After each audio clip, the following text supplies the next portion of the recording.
Hello and welcome to Illustrated City. On this channel we focus on art, people and cities. Today's episode is a very special one for me. I'll take you from Sydney, Australia, which I call home, to Łódź, Poland, where I was born, lived and studied until 2007. In this video you'll find references to the previous episodes, such as this jumper, designed by Kim Dong-ho and gifted to me by Hyunjin Kim at the Super Ani headquarters. Okay, keep new. You could have also learned a few things about Łódź in episode 4, season 1, where we met Joshua Smith and Bess from Etam Crew, who talked about the miniature based on the building from that city. It's pretty much exactly how I built the miniature, and the side that Betts painted the mural on is actually, in reality, it's right next to another building. And finally, we'll take a closer look at a huge mural designed by the master Kim Jang-gi. Before we depart, please give this video a like and subscribe to get off to a good start. I'll see you in Poland.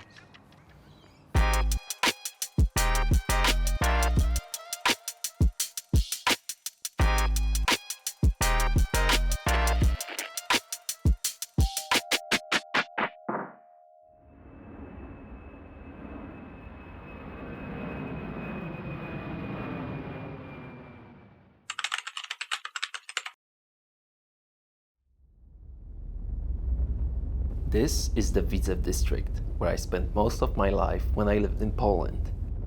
It's a neighborhood filled with apartment blocks, a common feature in residential areas of larger cities across the country. To meet today's artist, we need to catch a bus or tram and head to the city center.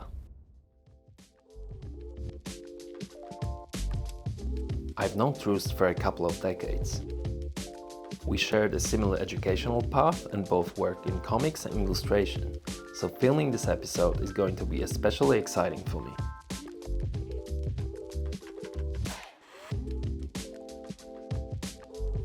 His train is arriving soon at Łódź Fabryczna railway station. Opened in 2016, the station is one of the largest and most modern in Europe. It looked completely different during my time in Poland.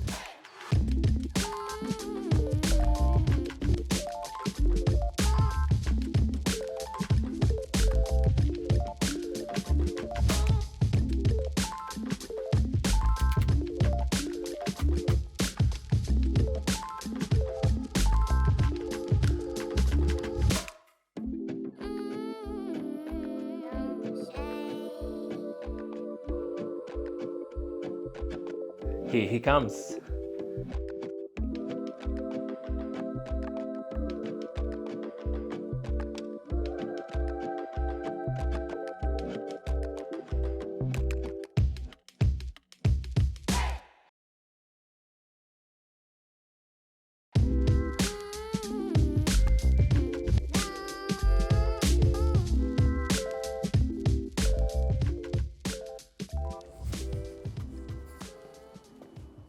Cześć, nazywam się Przemysław Truściński, Trust, a to jest Illustrated City Łódź.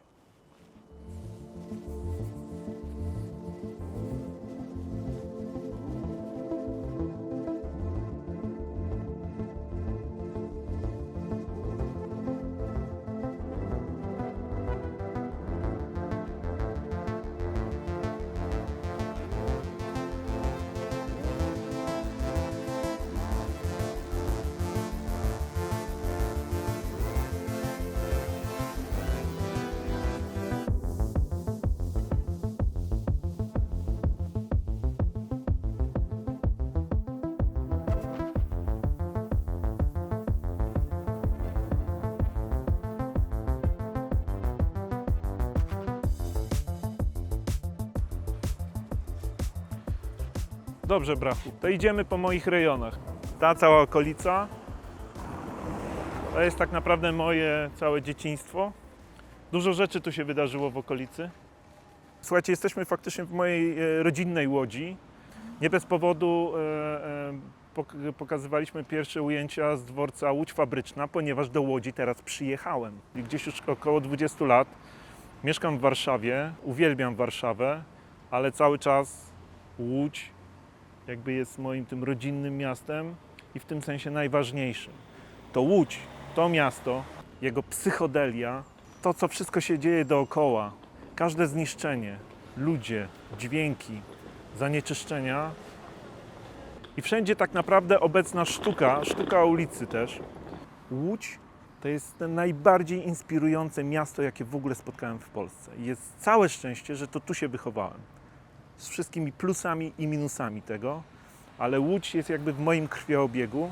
Wszystko, co jest psychodeliczne, industrialne, wszystko, co jest nietuzinkowe, to jest właśnie Łódź. Łódź stała się stolicą polskiego komiksu.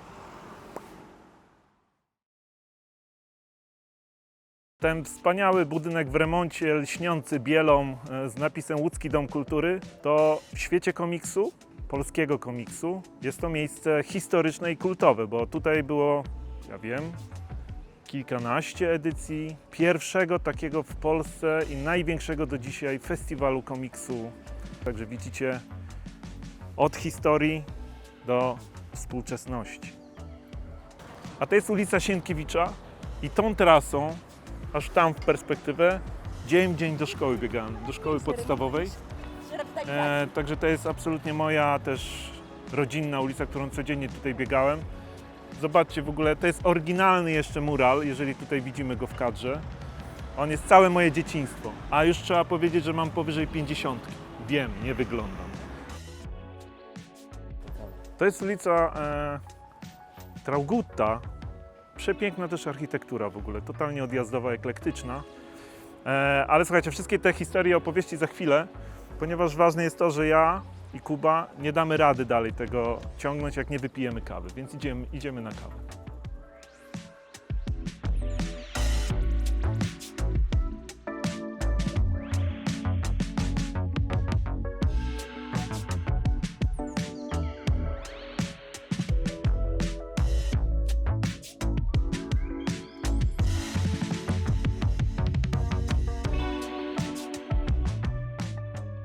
Jesteśmy w kawiarni. Wiecie, jak oglądając filmy z Illustrated City z różnych części świata, widzę, że jest to podstawowe jedno z ujęć podstawowych, czyli kawiarnie. Tu nie ma żadnej różnicy, jeżeli chodzi o mnie. Bez kawy długo nie pociągnę, więc musimy się napić kawy. To jest kawiarnia w odnowionym Grand Hotelu. To jest takie kultowe miejsce w Łodzi i każdy wie, gdzie jest Hotel Grand. I też było wielką taką przeżyciem jakby w historii miasta, czyli odremontowanie tego miejsca i sam byłem ciekaw, jak jest odremontowane. Jeszcze jest jedna ważna rzecz, artystyczna. Najlepsza prawdopodobnie moja wystawa moich prac komiksowych, ilustracyjnych odbyła się tutaj podczas festiwalu komiksu, bodajże w 12 albo w 11 roku i odbyła się w sali, która gdzieś tu musi być za ścianą. To był stary teatr, który miał ponad 100 lat. Jakby w kategoriach wystawy komiksu miejsce idealne. Do dzisiaj tą wystawę tutaj wszyscy wspominają i uważają, że była to jedna z najlepszych wystaw w ogóle, jeżeli chodzi o festiwal komiksu w Łodzi.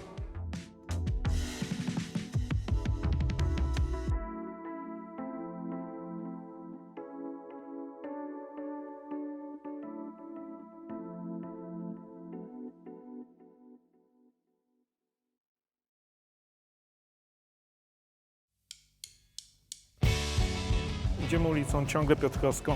Wiele tych kamienic zabytkowych odzyskuje po latach swój blask. Te kamienice są absolutnym w ogóle majstersztykiem architektury eklektycznej. Niesamowity miks różnych nurtów XIX-XX wieku oraz oczywiście różne plomby, które się pojawiły zaraz po wojnie oraz różne wymysły władz komunistycznych, ale jakby charakter miasta XIX-wieczny generalnie się nie zmienił. To jest wszystko inspiracja, która bardzo często się pojawia w komiksach łódzkich twórców i twórczyń.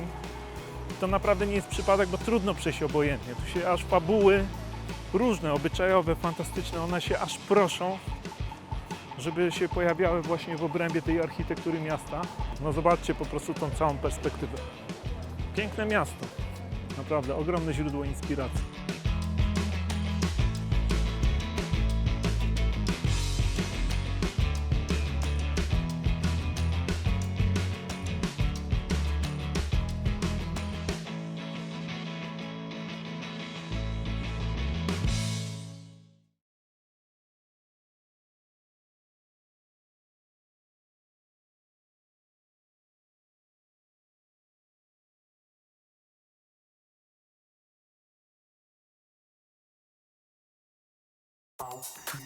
Opierając się tutaj o bar, powiem Wam, że cześć.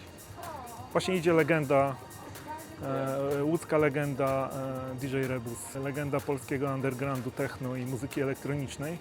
I to jest świetny pretekst, żeby opowiedzieć Wam, że jesteśmy tutaj w Łodzi w super miejscu, bardzo znanym i bardzo popularnym. To jest takie zagłębie klubowo-restauracyjno. Jest to takie miejsce aspirujące właśnie do jakichś trochę bardziej wymagających klientów, jeżeli chodzi o muzykę i o w ogóle wszelaki shopping, restauracyjność.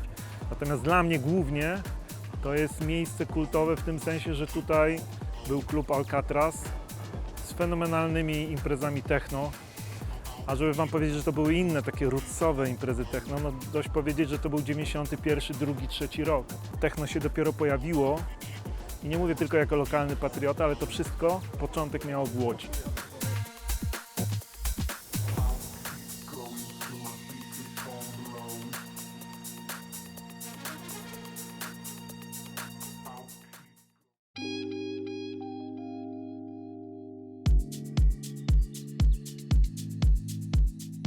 Jesteśmy w miejscu, do którego zaprosiła mnie moja przyjaciółka Jaga Moder, która właśnie debiutuje za chwileczkę ze swoją książką, do której wykonałem ilustrację. I między innymi jedna z akcji, która dzieje się w tej książce, dzieje się właśnie w tutejszej restauracji, kafejce Brednia. Ja ilustrację traktuję jako fantastyczne ćwiczenie i dla wyobraźni, i dla warsztatu. Książki jako takie są świetnym treningiem właśnie i dla tej wyobraźni, i dla warsztatu graficznego. I bardzo lubię ilustrować. Oczywiście najczęściej ilustruję książki, które są związane jakby ogólnie z fantazją, surrealizmem. One dotyczą horrorów, science fiction, fantasy bardzo dużo. Generalnie zazwyczaj się zastanawiam, jak uzupełnić to, co stworzył pisarz. Nie jestem od tego, żeby konkurować z pisarzem, tylko jestem od tego, żeby to uzupełnić, żeby też dodać swoją wartość. Nie tylko tą graficzną, ale żeby coś dopowiedzieć. Zazwyczaj jest to klimat właśnie poprzez elementy scenograficzne oraz to, co chociażby swoją mimiką, swoim gestem narysowany bohater wyraża, żeby dodać jakąś dodatkową warstwę w narracji książki. Drugą ważną rzeczą, która też jakby idealnie się wpisuje w Twoje filmy o twórcach, o ich miastach. Książka Jagi też w ogromnej części dzieje się w Łodzi. Jak już wspomniałem, Brednia też występuje w tej książce. Czyli bohaterowie spotykają się, umawiają się tutaj za moimi plecami. Więc w ogóle bardzo wyjątkowa historia i bardzo się cieszę, że mogłem Was tu zaprosić.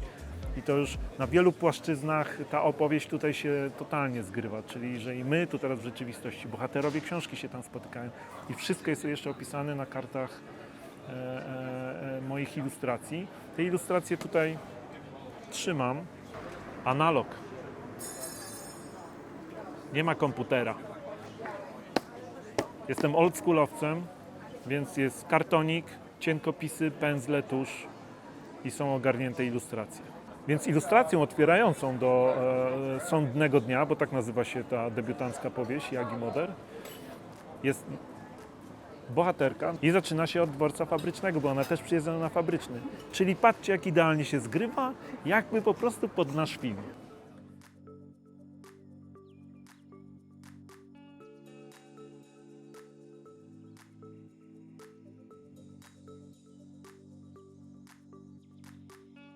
Wiecie, w ogóle tworzenie ilustracji, tworzenie komiksów, ja często porównuję do takiej całej ekipy filmowej. To ja jestem reżyserem, ja decyduję, w jakiej ona się znajdzie roli w tej ilustracji. Ja jestem kostiumografem, bo ja ją ubieram. Ja decyduję, czyli jako scenograf, w jakim miejscu ona się znajduje. Ja ustawiam światła, nawet make-up i oprawki okularów też musiałem zdecydować, jak to będzie wyglądało. Zawsze pamiętajcie, że zanim twórca komiksów, ilustracji wymyśli, wyrysuje to wszystko, na początku jest biała kartka. Słońce świeci coraz mocniej, my już po śniadaniu, bardzo sytym, a jeżeli już syte śniadanie, mózg najedzony, więc jest gotowy do pracy, do studiowania, więc pokażę Wam teraz moją Akademię Sztuk Pięknych, na której studiowałem ja. I prawie wszyscy moi przyjaciele, z którymi jakby tworzyliśmy te wszystkie wydarzenia komiksowo-festiwalowe, tworząc jakby ten cały kosmos, który no jakby ukonstytuował się w ten sposób, że o Łodzi mówi się, że to jest stolica polskiego komiksu i Akademia Sztuk Pięknych jest bardzo ważnym elementem tego.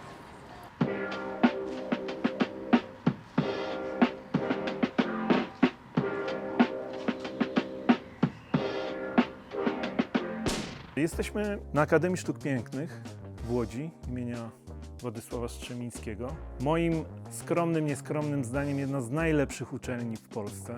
Tu studiowałem malarstwo i przy grafice, ilustracji, komiksie, no to największe takie bagaż doświadczeń wyniosłem z tej pracowni, z pracowni malarstwa. I faktycznie malarstwo, rysunek akademickie były mi bardzo konieczne, żeby zrozumieć tą rzeczywistość, żeby nauczyć się interpretować rzeczywistość, czyli zaczynając od realistycznego malarstwa, rysunku. To pozwalało mi zacząć zastanawiać się, jak dokonywać interpretacji artystycznej tego, co mnie otacza. Jakie doświadczenia z malarstwa, z rysunku przenosić właśnie do komiksu, do ilustracji, do grafiki.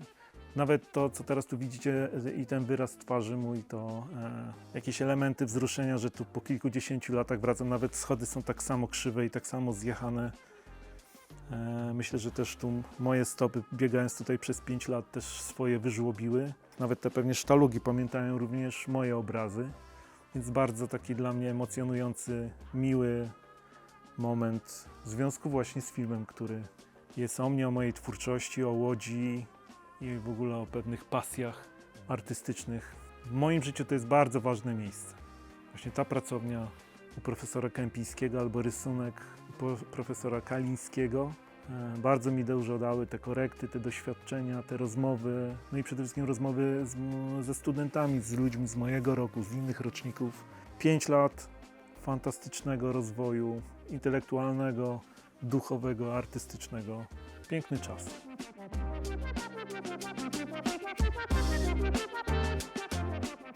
I also graduated from the very same Academy of Fine Arts. I couldn't resist the opportunity to revisit familiar corners, workshops, and the fashion design department.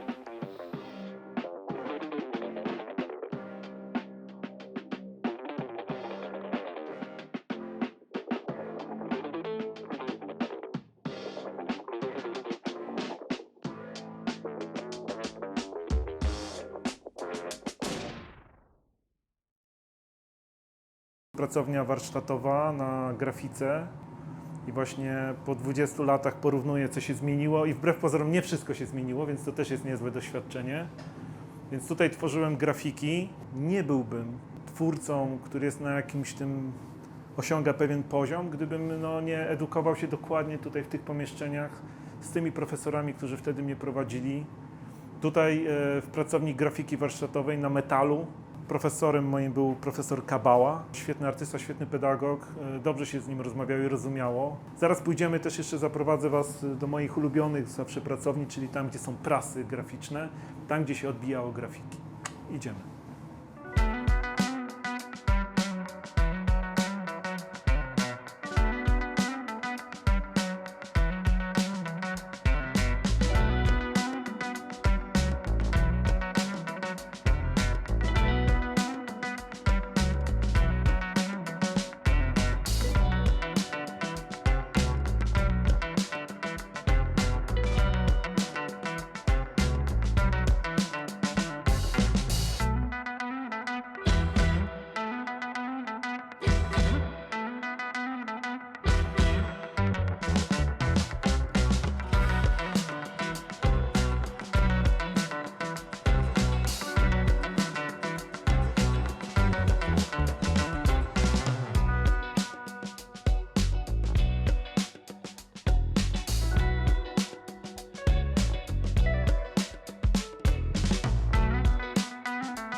Drodzy moi, wyjątkowe miejsce, bo tutaj mieszkałem, tu na parterze, ponad 20 lat. Tutaj stworzyłem wszystkie swoje pierwsze komiksy i tutaj ta pasja się tak rozwinęła w sposób profesjonalny. Tutaj oczywiście spędziłem i czasy liceum plastycznego, i Akademii Sztuk Pięknych, pierwsze lata takiej pracy zawodowej.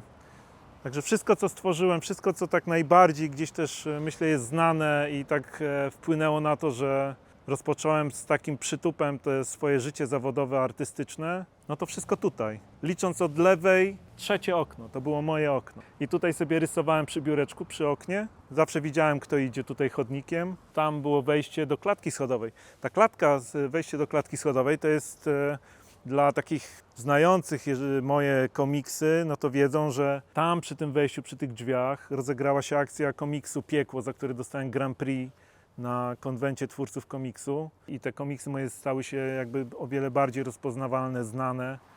No to zwłaszcza właśnie dzięki komiksowi Piekło. I to tutaj zapraszałem moją koleżankę z Akademii Sztuk Pięknych, Anię, do mojego piekła. Więc to wszystko to piekło to właśnie się działo tutaj, za tymi oknami.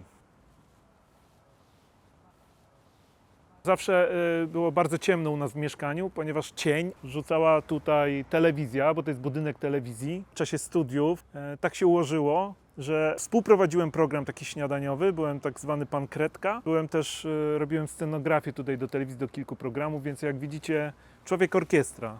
Natomiast faktycznie ilustracje, komiksy, grafiki, malarstwo, scenografię, prowadzenie programów.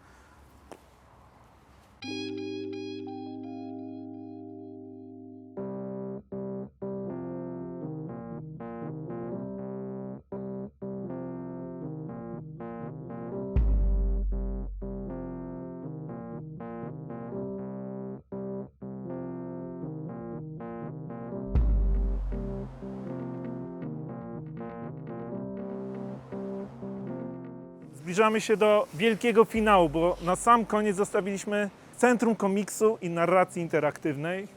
Dzieją się tutaj cuda związane z polskim komiksem, z polską ilustracją, z polskimi grami, a przede wszystkim z grą The Witcher. A z grą The Witcher mam Wam coś zupełnie osobnego do pokazania i do opowiedzenia. Idziemy.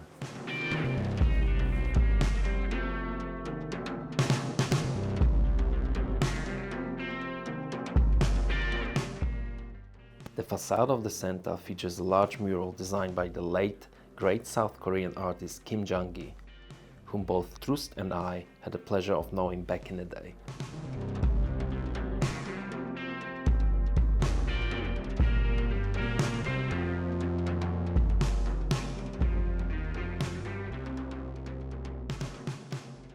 W 1985 roku dostałem się do Liceum Plastycznego w Łodzi i tam spotkałem grupę przyjaciół, którzy tak jak ja pasjonowali się komiksem, którzy to po Liceum Plastycznym w roku 90 postanowiło, że będziemy kontynuowali tradycję Kieleckiego Konwentu Komiksu i zorganizowaliśmy łódzki Konwent Twórców Komiksu, który trwa do dzisiaj.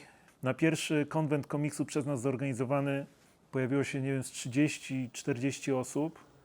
Teraz na festiwale przyjeżdża około 30 000 osób, już na Międzynarodowy Festiwal Komiksu i Gier w Łodzi, organizowany przez EC1 i Stowarzyszenie Kontur. Stowarzyszenie Kontur to jest cały czas ta grupa, która w liceum nazywała się UFO Zenek. Tworzyliśmy komiksy, ale też mieliśmy jedno wspólne marzenie, żeby kiedyś powstało takie miejsce jak Centrum Komiksu i wydaje mi się, że przerosło to nasze najśmielsze oczekiwania. Mamy niewiarygodne miejsce, które pokazuje całą historię polskiego komiksu. Widać niesamowite bogactwo, jakie daje ten gatunek i w pracach twórców na przełomie ostatnich 30 paru lat, plus oczywiście prace klasyków polskich.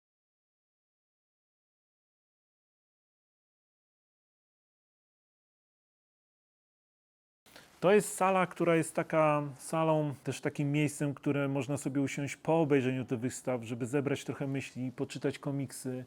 Mam ten zaszczyt, że jest przyozdobiona moimi pracami, między innymi, chyba już też czas powiedzieć, projektem Wiedźmina, projektem Witchera, ponieważ mam to szczęście, niesamowite szczęście, że to mi przypadło właśnie w zaszczycie stworzenie projektu, od którego zaczęła się w ogóle historia Witchera. I tu między innymi widzicie za mną jeden z późniejszych już rysunków, ale ciągle na podstawie tego projektu, który stworzyłem do gry The Witcher. Czyli można powiedzieć, że od mojego rysunku projektu zaczęła się jakby ta współczesna, wizualna historia Witchera w światowej popkulturze. Także sami widzicie i słyszycie, głos mi się łamie, sytuacja jest naprawdę poważna. Od tego projektu wszystko się zaczęło. Jestem niewymownie dumny, że zaczynając od tych nastoletnich marzeń, że kiedyś coś takiego mogłoby się wydarzyć, wraz z przyjaciółmi, z miastem Łodzią, udało nam się to stworzyć. Niewiarygodne w ogóle miejsce. Ekspozycja jest niesamowita i to dotycząca komiksu i równolegle jest też ekspozycja dotycząca samego Wiedźmina.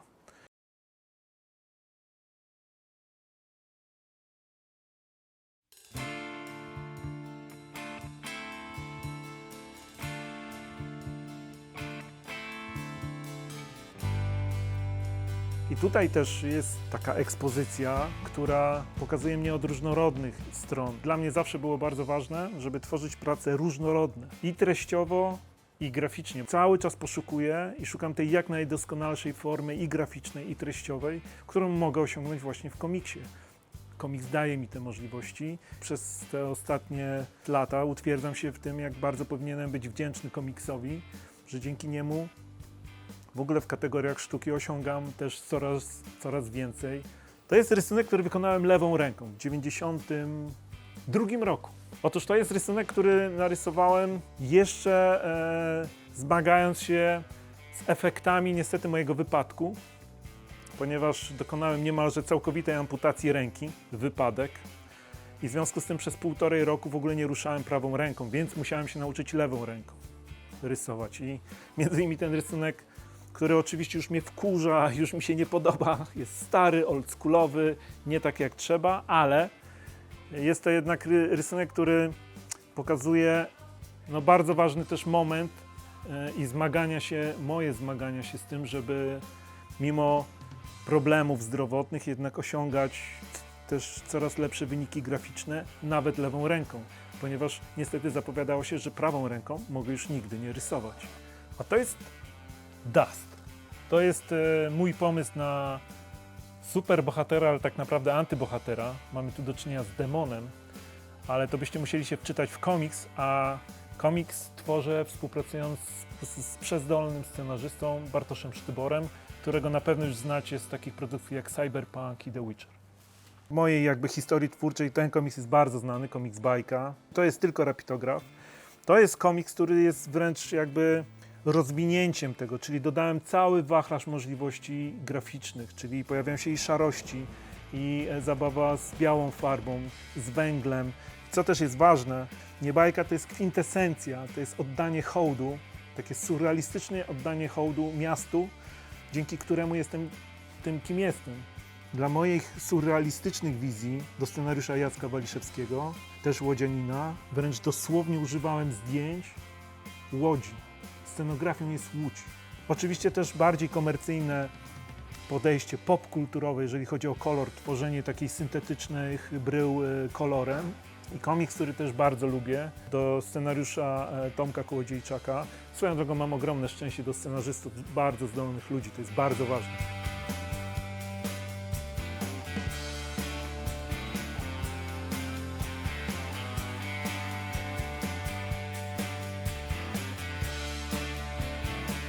A to jest ten komiks Piekło, za który dostałem Grand Prix bodajże w 1994 roku. Między innymi również za nowatorstwo jak na tamte lata. Ale co jest ważne, byliście ze mną przed moim starym domem i widzieliście, pokazywałem wam te drzwi. No, troszeczkę wspomnień, łezka wzruszeń.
A jeżeli chodzi o Łódź, to też absolutnie z czego miasto się szczyci, oprócz oczywiście komiksu i przezdolnych artystów różnych umiejętności, no to trzeba oczywiście powiedzieć, drodzy Państwo, na całym świecie, wszyscy, nawet tak odważnie powiem, niemalże wszyscy znacie Wiedźmina, The Witchera.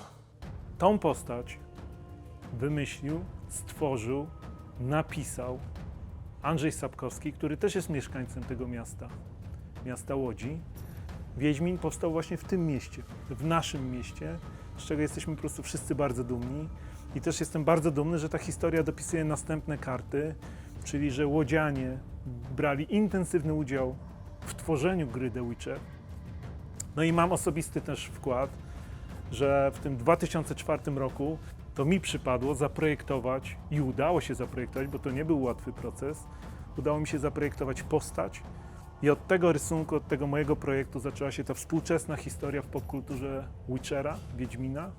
Jestem przeogromnie wdzięczny losowi, że udało mi się stworzyć postać, którą faktycznie grają miliony ludzi i przyglądają się postaci, którą wymyśliłem. Ogrom szczęścia.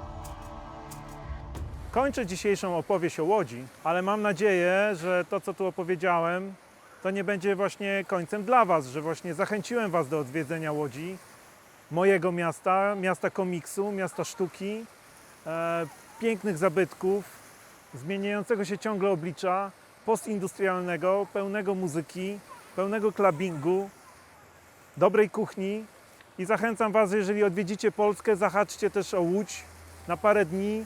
Zobaczcie, jak tu jest fantastycznie.